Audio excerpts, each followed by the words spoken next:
Hello guys, welcome to another Dream Build Overland video. Today we're going to go over our truck, why we got this particular truck, and specifically some of the things we've done to it, how we've changed it, and why we changed it. We've gotten a few questions over the last year about what the truck is, about the mods we've done, and why we did them. And if you follow the channel, you'll know that it's definitely not a stock 1500 truck. So today we're gonna talk about that a little bit, and then we're gonna go into the camper as well and show you guys what we did there, because we've made some changes inside, and why we did those as well. So the truck is a 2004 Ram 1500 Sport. Basically what that means, it's just a single cab short box 4x4 truck. There's a reason we chose this particular truck. We looked for something that had a bit of an extended cab, single cab, but something that was a little bit extended in the back. And two trucks came to mind. One was this, and another one was a Ford F-150 from approximately the same vintage. It has the little extension on the back of the cab with a little window. I don't know if you remember those trucks at all.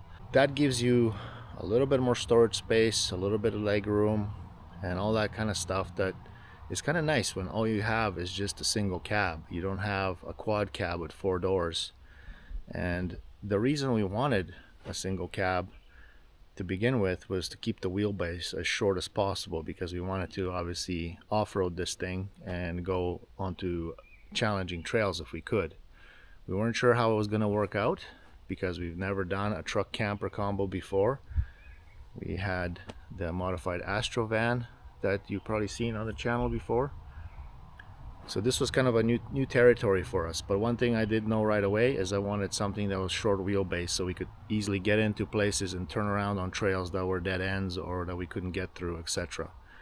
So that's how this came to be. Now it's a old truck.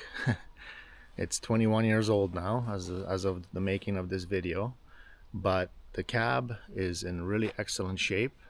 So it was worth doing the mods that we did and spending the time and money and effort into modifying this truck. So here you can see what I'm talking about as far as the cab. This little bit of extra is actually a lot more than you think, because the doors on these particular cabs are a little bit longer than normal too. If you have just your regular cab with the window back here, the doors are a little shorter, and then your window, your back window, is right there.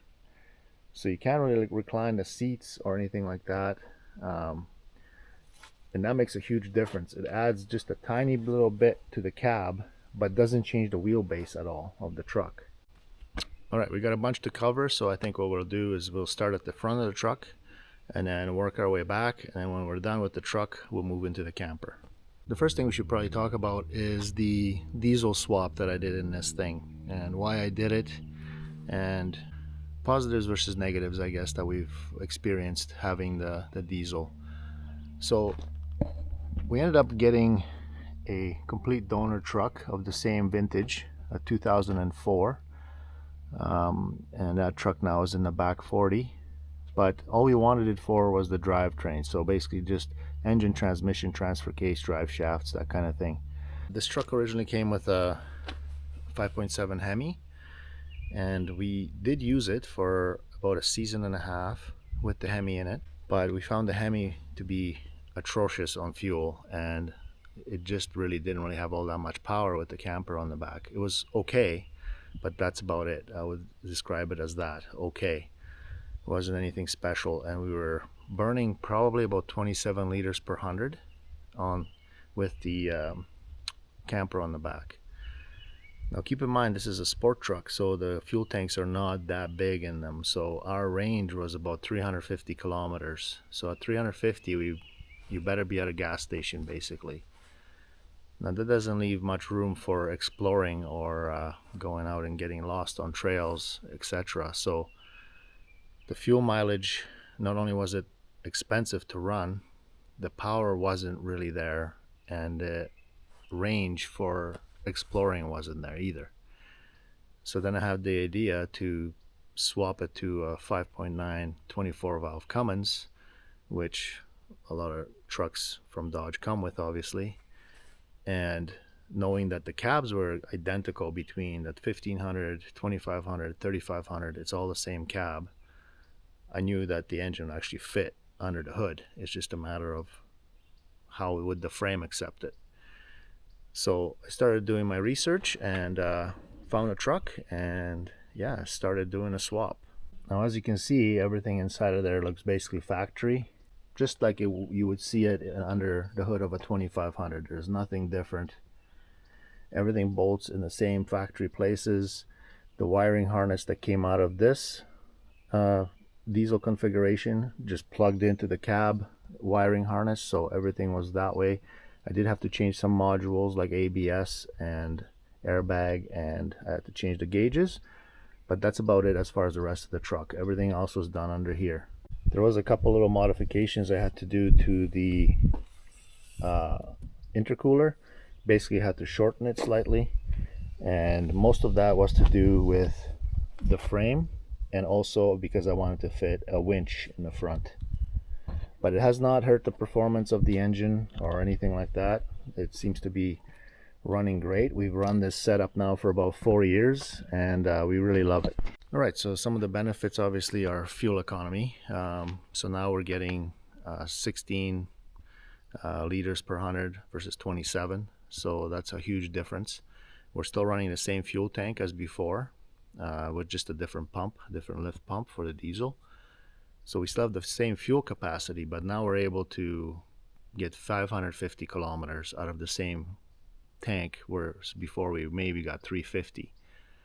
So that's one huge benefit. The other thing is the power. Like, I mean, you can't beat the torque and the power of a diesel when you have something heavy on the back like a camper. Like, this camper is not super heavy, but it's also not super light, and we'll go into that when I get back there and show you the camper part of it. But we drive a lot in British Columbia. It's a mountainous province. It's up and down pretty much all the time. There's very few flat highways, so to be able to just cruise up any hill, doesn't matter what it is, with hardly even working the engine, is pretty awesome. One of the drawbacks maybe is, there's very few, but one of them is obviously the diesel engine and the turbo with the cold air intake. It's quite a bit louder than the gas engine was, that the Hemi was. So inside the cab, when we were doing very long drives, it takes us a little while to get used to it. I like it, especially on the trail. It's kind of cool when you hear the turbo spooling up and whistling and stuff. But yes, it does get a little tiresome after spending 8 or 10 or whatever hours on the highway when you're trying to book it back home. It's not crazy loud, it's just louder, that's all. It's a small price to pay for the benefits of having the diesel in there. And if you're wondering, yes, it's still running the stock diffs. So it has a 9¼ inch diff in the rear and the stock IFS suspension in the front.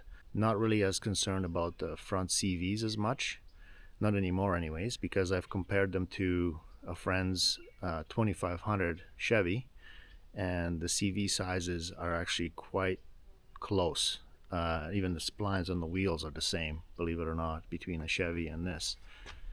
So I always thought the CVs might be the weak link, but I think they're going to be they are plenty strong. We've taken this thing into some extreme places if you follow the channel, and did some pretty serious climbs with this thing, and it hasn't let us down yet.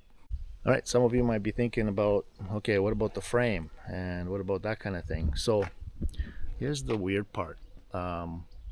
These frames on this truck, between the 2500 and the 1500, the metal is about the same thickness, and the area of the frame is about the same. I've measured both.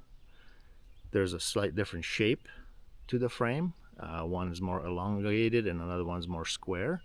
One bonus is, I think the 1500 front frame, where it goes under the engine, the cradle there, is way stronger because it has all the A-arms and everything attached to it, and it's got a massive chunk of frame there.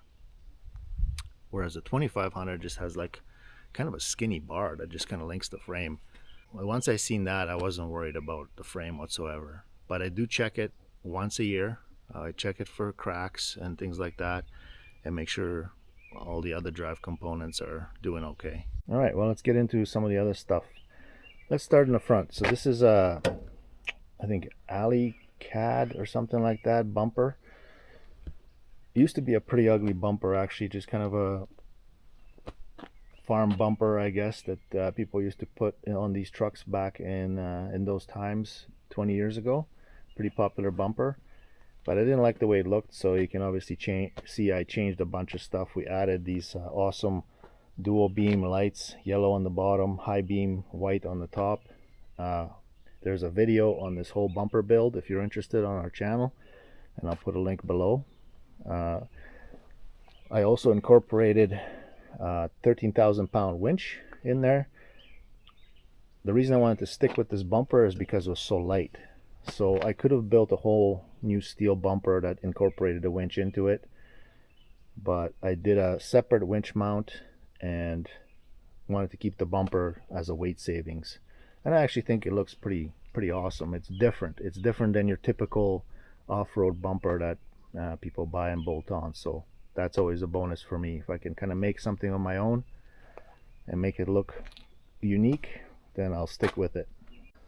So the winches we got here are nothing really special as far as brand names go. These are Amazon specials. They're 13,000 pound winches. I have another one of the same exact winch on the rear, and I believe both of these winches cost us about $800 for both, and they come with synthetic rope already, and it's actually a pretty nice winch. It's got us out of a few situations, and I've had good luck with aftermarket winches versus, you know, buying something super expensive that I know they're good, like Warren and stuff, but for two of these, that's half a price of one Warren. So this kind of made more economical sense to us, and it's only an emergency kind of a deal for us. We're not the kind of people that go get stuck on purpose. So the cheaper winches have worked for us in the past, especially on the van. I've had aftermarket winches on there for over a decade, and they've always worked fine for me, so I wasn't scared to go that route on this build. Moving along, these are like a really wide spread beam, so we use those kind of like a huge floodlight.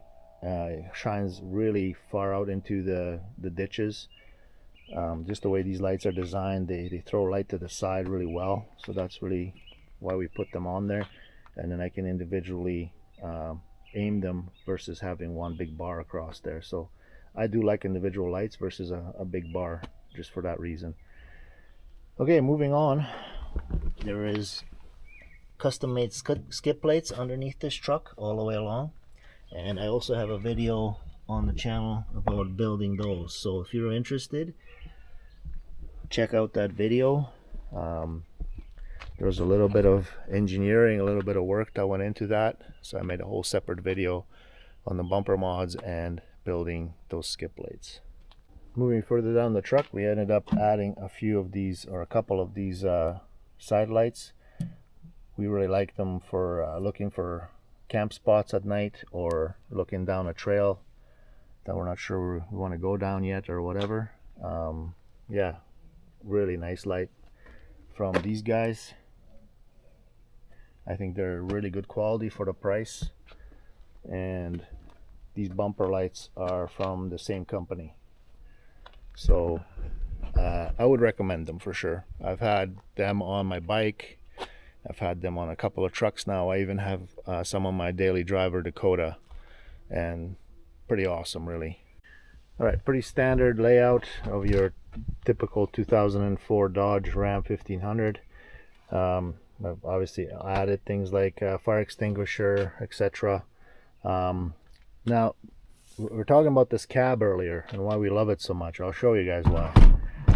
There's a whole big tray back here that's about a foot wide that runs the length of the truck, and this is where we keep our recovery stuff. There's a big tool bag under there, 1000 watt generator, booster cables, air up system.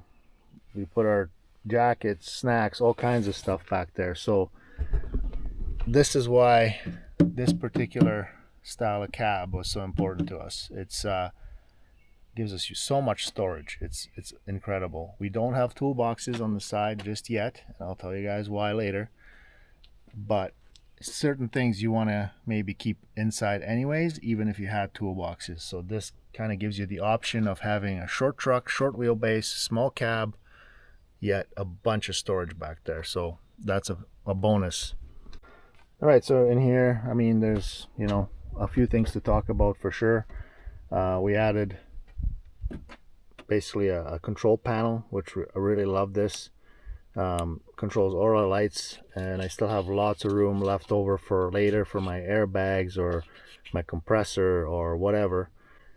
Awesome little setup. I highly recommend these. The hookup is really easy too, because underneath the hood you have a big relay box that comes with this, and you just run all your accessories to that relay box. It has relays, fuses, everything already built into there that this controls. So super easy. Instead of having wiring all over the place, relays all over the place, this just keeps it all nice and neat. And then we have the bully dog for the diesel. Just kind of nice to see what's happening with the engine, see what kind of load we're running, all that kind of stuff. You can add up to 150 horsepower to this if you wanted to by a switch of a button, but I'll be honest with you, in stock form this has absolutely zero issues with that camper on the back. It goes like stink, it gets awesome fuel mileage, so I don't even use that. Try to keep the engine going as long as possible, I guess.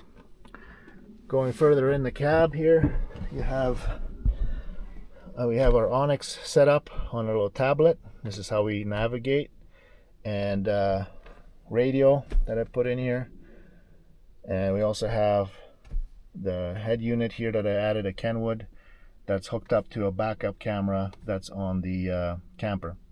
I added a big garbage can right there where there used to be just a panel, so I took that out, and I'm like, that's a perfect spot to use for something. And the garbage can, one, and then cup holder, and then these, if you're wondering, is something Ann made for us. Really awesome little setup. We keep our selfie sticks and cameras in that one, and this one is the controller for the drone and the drone. So quick deployment out the window when we're filming, and it all just lives right here. So that was an awesome little addition that Ann made to the truck. And as far as filming goes, I've done this year. So I made this tray to house all of our batteries and got a 600 watt USB charger. So that's basically our action cam, drone, 360 camera. All the batteries get charged while we're driving, or even like right now when we're parked, if I have the inverter turned on. And then the inverter is down below, kind of underneath this thing. It is a 1500 watt inverter, and it runs this 600 watt USB charging station. So the switch for it is right there, so we turn it on when we need it. And I also just added a little light right there, little LED light, so when you're driving along you can easily see if that is charging your batteries or not, instead of having to look back there and to see if the USB charger is on. I can't see that light from my position. Ann can see it where she's sitting, but I can't. So this is kind of a quick little check, make sure everything's charging, make sure the power is coming out of it. And yeah, just trying to make life easier, you know, just trying to make life, I don't know, more convenient, because we still want to enjoy our adventures. So it is a lot of work to make these videos while we're out there, and we're trying to minimize the amount of work, minimize the amount of wires, and minimize the mess in here and stuff that you have to be charging, you know, 3 different battery banks and cables running everywhere. So that's why I built that tray, to kind of keep things organized, and you can just grab batteries as you need it for whatever you're using at the time, whether it's the drone or the action cam. And we've already used it once and it works awesome. All right, so then I ended up adding these steps. These are just something I bought on Facebook Marketplace and decided to put there until I had the time to build actual rock sliders. But I needed a step because we need to clip and unclip our camper on each side. So I put these in there and I reinforced them so you can 200-pound guy can step on them without them moving, and they seem to be working fine. Then I added this aluminum under here. So I had that piece of aluminum laser cut, and then I made a dimpling tool for my press, and I dimpled those holes. And mainly I did that so that it would protect the cab from rocks and mud and stuff like that, trying to keep the cab rust free, or as rust free as we can for as long as we can. So that really helps. Whatever gets past the mud flap kind of deflects off that aluminum, and the holes allow me to pressure wash any debris that kind of gathers up in there, and it just falls through the holes. So that worked out really well. The truck is on 35-inch tires with 17-inch rims, which are stock on these trucks. Well, they come with 20s, I guess, too. I think this truck, because being a sport truck, probably came with 20s from the factory, but 17 was like a really common size. And it works great for off-road. We've got a lot of sidewall, so we typically run about 20 to 25 psi when we're off-roading, and about 45 psi on the highway. We have 10-ply Mickey Thompson Baja Bosses on there. Love those tires. They're nice and quiet. They're super tough. There's probably about a half an inch of rubber on the sidewall here that will protect the sidewall when you're running low pressure. So we really love those tires. All right, let's talk about the brakes. So the brakes are original that the truck came with. It comes with front and rear discs, obviously, because it's a fairly modern truck. It's not new, but it's modern, I would say. And the only thing I did to it was I added some little bit of high performance brake pads to it, but the brakes are amazing on this thing. Even with the camper fully loaded and everything on the back, it stops awesome, so no worries there.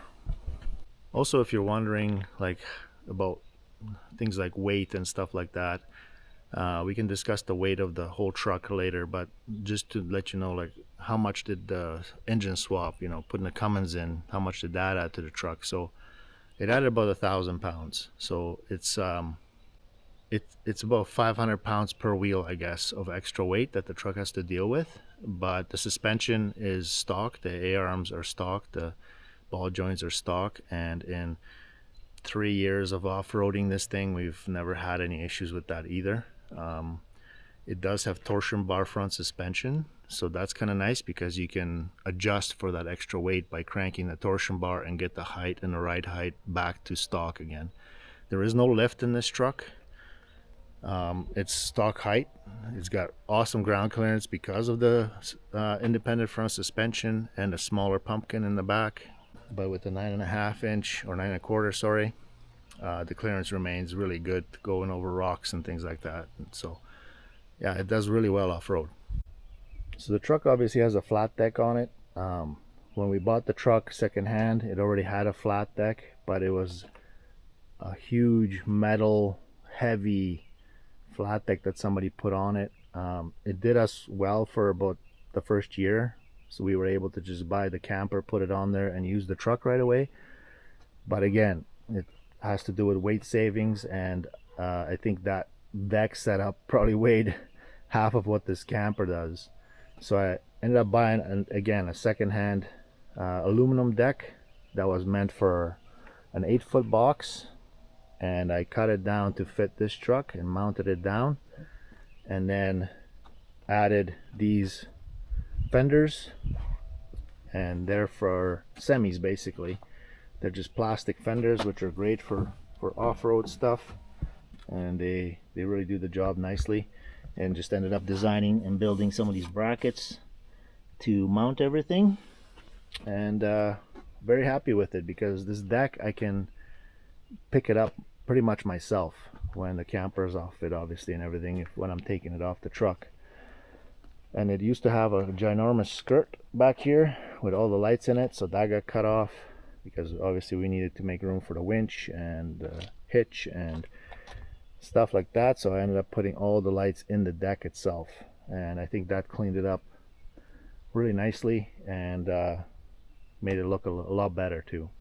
So the donor truck already had a aftermarket 4-inch exhaust system on it, so basically that got modified and shortened and whatever needed to be done there to make it fit this chassis, and it worked out really nice.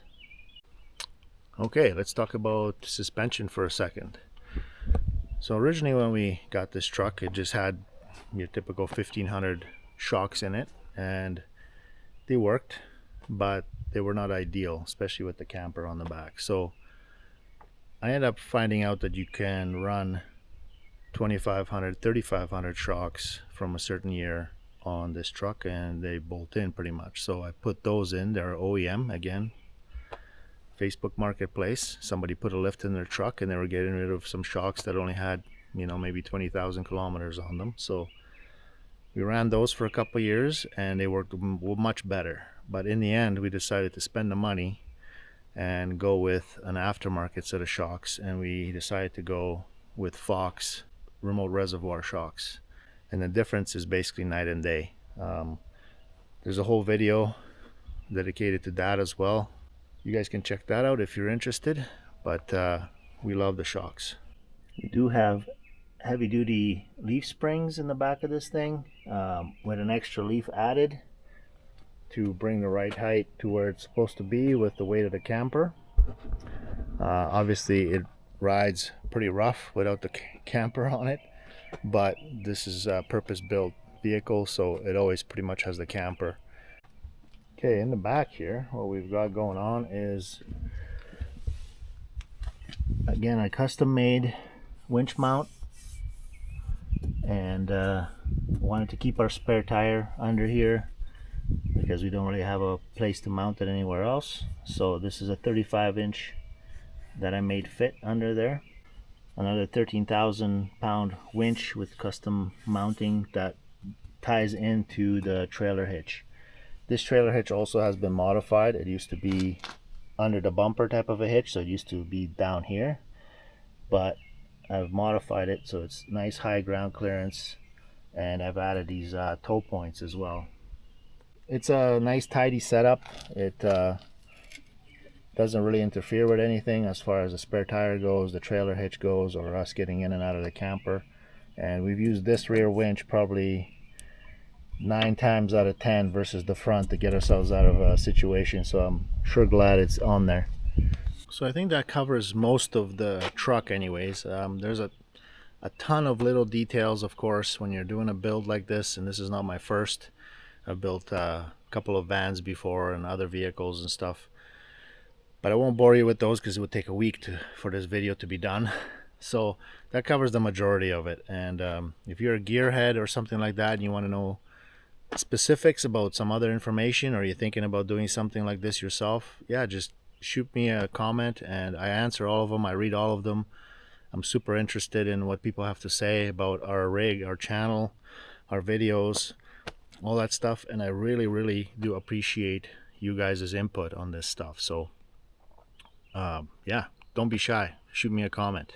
Also guys, if you haven't already, we would really appreciate it if you could like and subscribe, especially subscribe. It seems like we're for the amount of people that are watching our videos, we're having a hard time hitting 1,000 subscribers, and 1,000 subscribers is where we kind of need to be to kind of get on the map, I guess you would say, as a small channel on YouTube. So if you could subscribe, we would really love it and appreciate it. Thank you. All right, let's talk about the camper. Basically, we bought the camper obviously secondhand. It's a 2000 Sunlight, and the company is no longer in business. They haven't been for a long time. I think they went bankrupt in 2006 or something like that I've been able to find out. So we bought this camper about 5 years ago, and we've really put this thing through its paces. It's sustained a bunch of damage, obviously, because of the places we like to go and the bit of extremes we like to push with a truck camper, and but it's still going strong. It's still doing what we need it to do, so we're gonna keep rocking it. And it's not new, it doesn't look new, But that's okay, because we're not scared to push it through the bush either because of that. And it didn't cost us an arm and a leg. I think we paid $4,000 for this thing 5 years ago, when it was obviously in a lot better shape than it is now, and we've definitely got our money's worth out of it. So the camper is like most of these, wood construction, and that part of it is starting to fatigue as well, especially with all the rattling and flexing and things like that we've been putting it through. So keep an eye out, because we want to do something kind of special on this channel. We want to possibly in the future build our own camper. That is why we don't have toolboxes yet for this thing, because we could buy toolboxes to kind of fit in here, but my idea is to build our own and integrate the toolboxes into the frame of the camper. So when we're lifting this off the truck, we don't have to take anything out of there. Everything that's in there can stay in there. It's bolted down, it's strapped down, and it just lives where it's supposed to live, and we can just drive the truck out, and then when we load it back up, all our stuff's in there still. So that is the plan, and also integrity of the whole structure. We want to build the toolboxes into it. So lots of people have asked us about that and suggested toolboxes, which we really appreciate, but that's the reason we haven't spent $1,000 or $2,000 on toolboxes, because we'd rather save that money for when we actually start doing the camper build. So one thing I'm sure you guys have noticed if you watch the channel is this little cradle I've built in the front here, and it runs along. There's some right here, so that the camper can't slide side to side on us when we're off-roading.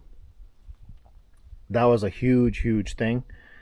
Some of the angles we get into and some of the mountain trails and stuff like that, I think this thing would slide around on us before. So this is like 3-inch angle iron. I built this out of aluminum. I bolted it to the deck, and now it can't go anywhere. Plus it gives us tie down points for our chainsaw and the redneck Rubbermaid tubs that we run back here for now because of the lack of the toolboxes. But hey, it gets the job done for now, so we're happy with it. Another thing I've added to the truck is basically these supports here. They run all the way down and bolt to the frame with 1/2-inch bolts, and then they come up and they grab the corner of the deck, and then our camper is actually tied to those, not the deck itself. Being an aluminum deck and the weight of the camper, and again the places we go, I wanted to make sure that this was not the weak point. I didn't want to damage the deck. The weak point, I think, is obviously the camper mounts here, but so far they've held up, and I don't tighten these chains fully. I let the camper and the frame move, and I'm not worried about it moving around too much because of the frame I have. So that gives me the flexibility to keep these a little bit on the loose side, and yeah, let the camper be kind of more free, and then it puts less stress on the corner mounts here. So that's the whole idea behind that. So I'm not sure if you guys will be able to see this, but this camper weight is rated for 1,319 pounds. And it was manufactured in 2001. You can barely see this. So this camper is going on 14 years, oh no, geez, 24 years old now. So it's a little bit older than the truck. Truck is 21 years old. I kind of like it. I don't know. I kind of like the old school thing. The truck is old enough that I can still work on everything, and minimal computers, minimal all that kind of stuff. I don't know. There's something about it. I love it. So let's touch on that weight for just a second. The camper says it's 1,319 pounds. In reality, I think that's just like an empty shell or something, because I weighed this truck. I weighed it empty. I weighed it after I put the Cummins in it. I've weighed it after I put the camper on it. That's how come I know how much I'm adding to the truck all the time. I just go to my local weigh scale and weigh it there, and it's always pretty accurate. I think it's within 5 kilos or something like that, so that's 10 pounds. So I know how much this stuff weighs and how much I'm adding, and I can tell you that it's not 1,320 pounds. It's more like 2,000 pounds. But that's also with full of water, full of propane, full of food, full of our clothing, basically everything, bedding, all that stuff you need, you know, to take along on an adventure. So that's the realistic weight. I know lots of guys will go, how much does your camper weigh? Well, it's 1,000 pounds. Okay, it's 1,000 pounds, but you're not going to go out like that. You're going to be loading it up full of stuff. So how much does it all actually weigh? And this truck, right now, with fully loaded with everything, chainsaws and you name it, like max tracks and axes and shovels and all that, full of fuel, both of us sitting in it, we're at about just under 8,200 pounds. So it is heavy, but it does really well with that weight. Like I say, 3.5 years now of off-roading without any issues. The reason I mentioned the weight is because I think that comes up a lot in conversation, and I've had this conversation with myself as well. And then you start adding winches to anything, like I did. You start adding skip plates, you start adding bigger tires, you know, all that stuff eventually adds up. We're only really, realistically, maybe a couple thousand pounds heavier than, not even probably, because if you take a 6,000 pound half ton, 5,500 pound half ton, you throw a 2,000 pound camper on the back, well, you're 7.5, well, we're 8,200. So not that much of a difference, really. Everybody thinks, you know, oh, you're way overweighted and stuff, but I don't think we're way overweighted. We're a little bit overweighted, and the proof is in the pudding. Like, the thing lasts just fine. It does just fine. It drives amazing. Even down windy roads, it's awesome to drive, and it does the trails just fine too. So that's my 2 cents on it anyway. So it's an Eagle SB. Not really sure what that means, but yeah, that's the model of it if you guys are interested. I've seen a couple other guys post having these campers, and seems like most people are pretty happy with them. They were never, I think, upper end. They were more of a economy type camper. For what we do and for the price we paid and for as long as it's lasted, I'll take economy all day long. And it is comfortable. It's really nice in there, you know. I'm not saying it's as nice as a modern Bigfoot or something like that, but that's not what we're going for here. You know, we're trying to keep things small and light and inexpensive, so you can bounce it off a tree and you know, not lose $40,000 in the process, I guess. So on this side, I added a 6-foot awning that we use once in a while. I was a little bit worried about catching it on trees and stuff like that because it kind of sticks out, but so far it's survived. It's amazing, the stuff we've pushed it through, and it hasn't even ripped the cover. So pretty happy about that. So let's go for a little tour of the camper, and I'll show you some of the awesome mods that me and Ann did inside of there to kind of customize it to what we like and how it works for us. We changed the layout a little bit, we changed the way it looks, so let's go in and have a look.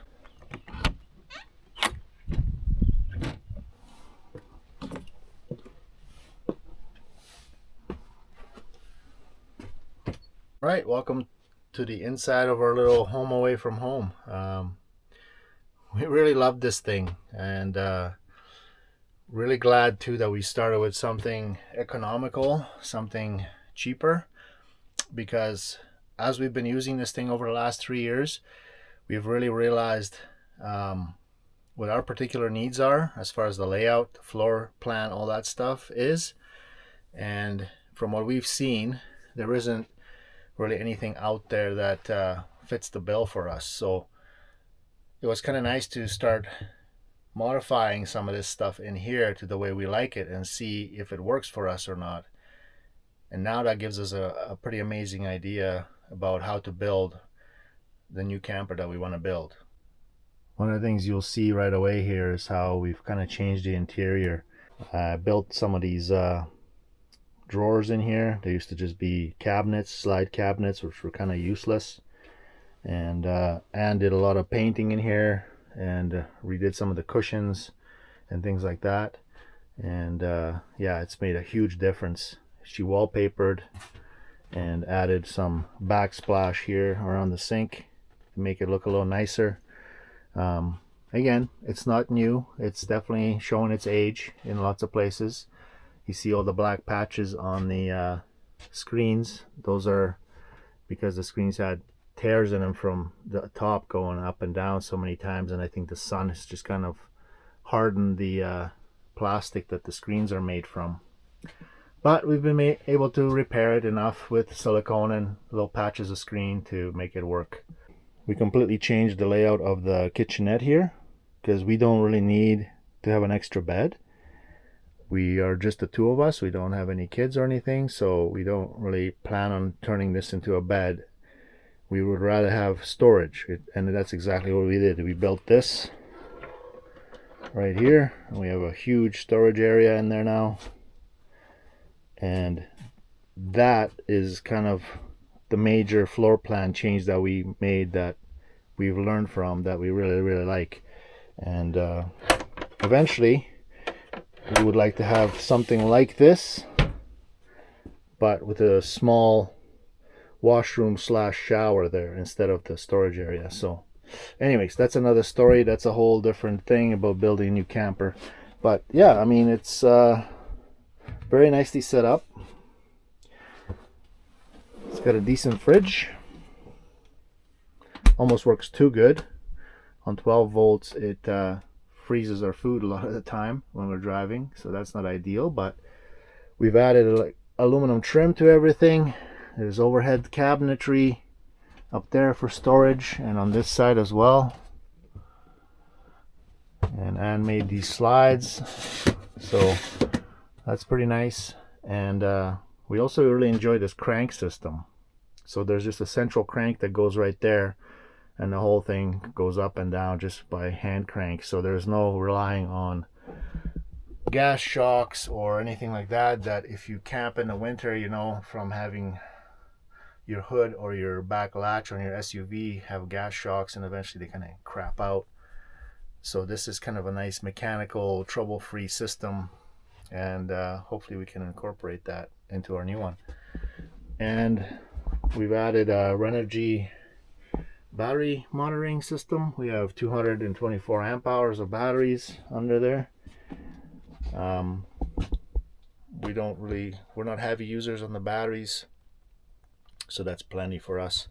But yeah, that's basically the inside. It's got a nice queen size bed, and we can sleep sideways this way, which is really nice. I know a lot of them you have to pull the bed out and then you lose a lot of your living space. So in the morning, if I want to get up early and make coffee and start doing stuff in here, I got the full space to myself. I don't have to, you know, shove the bed or take the bed apart or take cushions off or anything like that. The bed just kind of stays the way it is. So yeah, I don't know what else to tell you guys about it besides the fact that we really like it. And there's a couple of things that we've been thinking about keeping from this old design if we do our new one. But there's also things we wanted to change. We have, for example, a love-hate relationship with the pop top that has the canvas, because the canvas it's great, it's light, it's easy to use, but it's also noisy. So if you're parked somewhere where there's other people, or people running generators, or dogs, or kids, or whatever, or, you know, quads and dirt bikes running around, you hear everything in here. But the bonus is it lets in a ton of light, and you can have basically windows that open all the way around with screens all the way around. So on a hot day, if you open all those and there's a slight breeze and you just want to like take a nap, it is amazing in here. The breeze coming through here is awesome. And I think with the solid wall campers, you might have a couple small windows. That's about it, and you wouldn't get the light. So like I say, love-hate relationship. Well guys, I think that pretty much covers the majority of the major points of the truck and the camper. If you guys want to know any more about either or, a truck or the camper, like I said, I read all the comments, so leave us one below and ask away. I'll be glad to answer any questions you might have. But for now, thanks for watching, guys. We appreciate it, and we will see you on an adventure soon, because we've got a couple really good ones coming up. So see you next time.